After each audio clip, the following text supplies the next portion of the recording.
Vous êtes-vous déjà demandé pourquoi il n'est pas facile pour vous d'être entouré de beaucoup de gens? Vous ne vous en rendez peut-être pas compte, mais dans le monde spirituel, vous pourriez être ce que l'on appelle un élu. Les élus sont porteurs d'une énergie spéciale qui a un effet puissant sur ceux qui les entourent. Leur présence dégage une telle puissance qu'elle attire et désoriente à la fois les personnes qui les entourent. Il est impossible d'ignorer cette énergie. Elle attire les gens, les rend curieux et admiratifs, mais en même temps elle les fait se sentir vulnérables et mal à l'aise. Imaginez que vous entrez dans une pièce et que l'atmosphère change immédiatement avec l'apparition de la personne que vous avez choisie.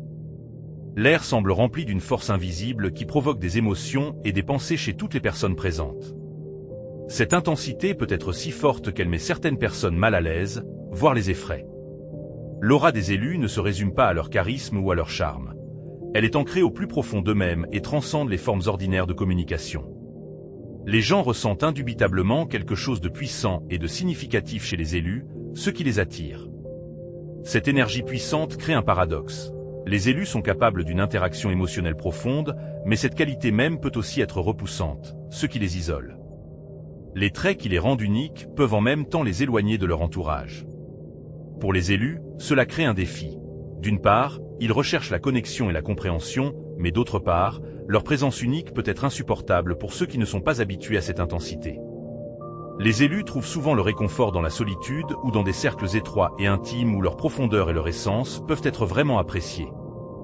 Bien qu'ils soient capables de participer à de grandes réunions sociales, la profondeur et l'intensité de leur personnalité sont souvent en dissonance avec les interactions superficielles qui caractérisent ces réunions.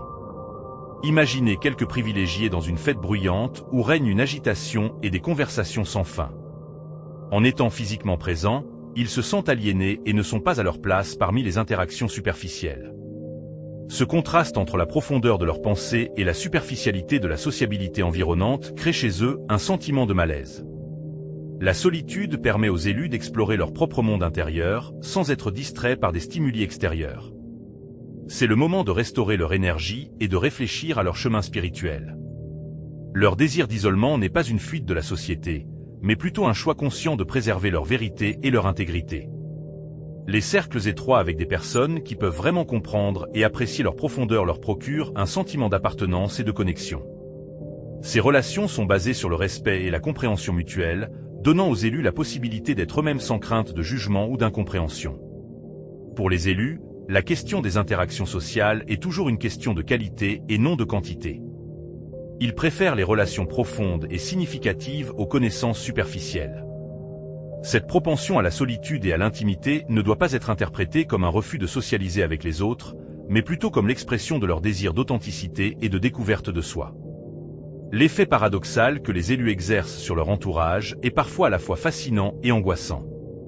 Leur aura unique attire les gens, les encourageant à rechercher des relations plus profondes, mais en même temps, elle peut susciter la peur chez ceux qui craignent d'être exposés à la réalité.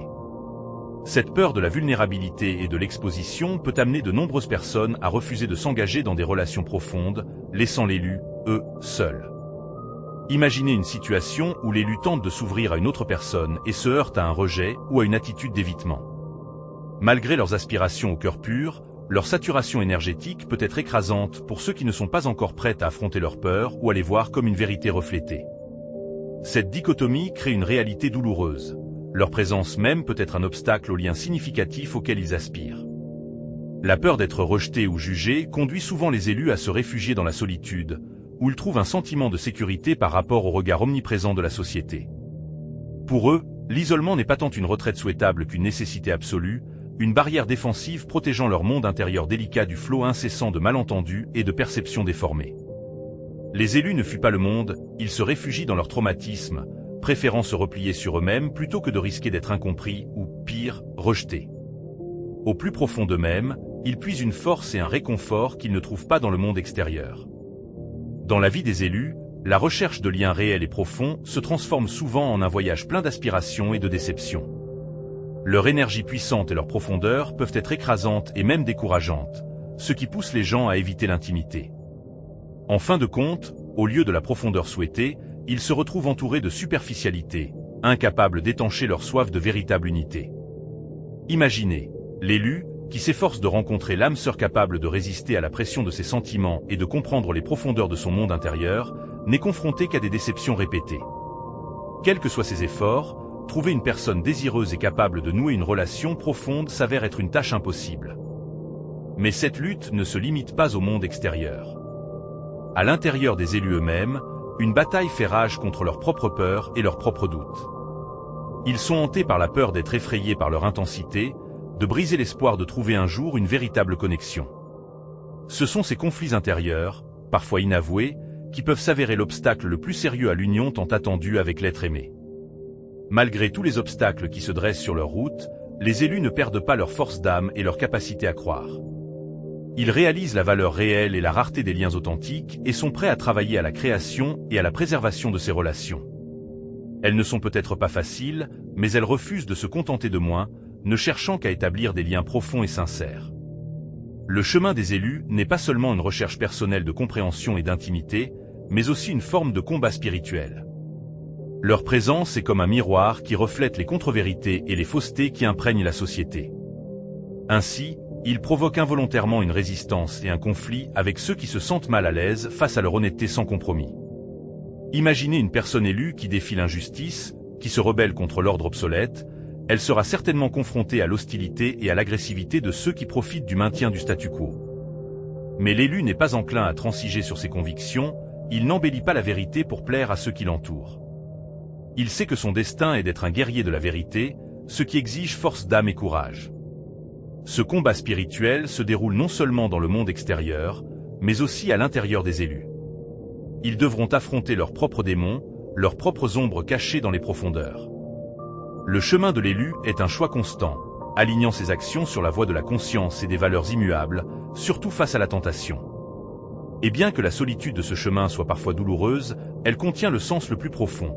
C'est ainsi qu'il contribue à l'éveil spirituel de l'humanité, élargissant les frontières de la conscience collective. Les élus sont intrinsèquement différents de ceux qui suivent aveuglément les normes et les tendances de la société. Leurs attitudes, leurs valeurs et leur énergie unique les distinguent de la foule, ce qui leur donne l'impression d'être des marginaux dans un monde où la conformité est tout ce qui compte. Ils ont beau essayer de faire comme les autres, ils ne parviennent pas à se débarrasser du sentiment d'altérité qui les habite. Et ce n'est pas leur infériorité, mais une partie intégrante de leur essence, la clé de leur destin. Les élus regardent le monde à travers un prisme particulier qui leur permet de voir ce qui est caché aux autres, remettre en question les vérités conventionnelles, chercher un sens plus profond au-delà des limites des attentes imposées. Ils trouvent le réconfort dans la solitude ou dans un cercle de personnes partageant les mêmes idées et capables d'apprécier et de comprendre leur singularité. Ces communautés sont comme des ports sûrs où ils peuvent être eux-mêmes sans craindre d'être jugés ou rejetés. En assumant leur altérité, les élus ouvrent de nouvelles voies et de nouveaux horizons pour nous. Ils nous rappellent que la véritable appartenance ne naît pas dans le monde extérieur, mais à l'intérieur de nous-mêmes. C'est l'acceptation de sa vraie nature, la fidélité à soi-même, même face à l'incompréhension et au rejet. Les élus sont attirés par leur destin d'une manière qui va bien au-delà de l'ordinaire. Ils sont animés par un but supérieur qui exige un dévouement total sur le chemin de la découverte de soi et du développement spirituel. Cet appel à la grandeur n'est pas une suggestion, mais une connaissance intérieure profonde qui les pousse à chercher un sens et un accomplissement bien au-delà des limites du quotidien. Imaginez, l'élu ressent l'appel de son destin. Tel un phare lointain, il l'invitait à suivre le vrai chemin. Et même si des difficultés et des doutes l'attendent, il ne peut résister à cet appel. Pour les élus, la solitude n'est pas un simple caprice, mais un choix conscient qui sert leur objectif supérieur. C'est dans le silence qu'ils peuvent cultiver les jardins de leur monde intérieur, plonger dans les profondeurs de leur être et se connecter aux énergies universelles au-delà des limites du monde matériel. En embrassant leur chemin unique, les élus acquièrent une clarté et une conscience qui transcendent le désordre et le chaos de la vie quotidienne. Ils réalisent que leur destin fait partie de quelque chose de beaucoup plus grand, d'un plan grandiose. Et même si leur chemin est loin de la foule, même s'il est semé d'embûches, ils ne s'en détourneront pas. Car ils savent qu'il ne s'agit pas d'une simple poursuite du bonheur personnel, mais d'une contribution au bien commun, d'un service aux idéaux les plus élevés de l'humanité. Pour les élus, l'acceptation de soi est le fondement sur lequel tout est construit. Et cela commence par la reconnaissance de sa sensibilité particulière à l'énergie.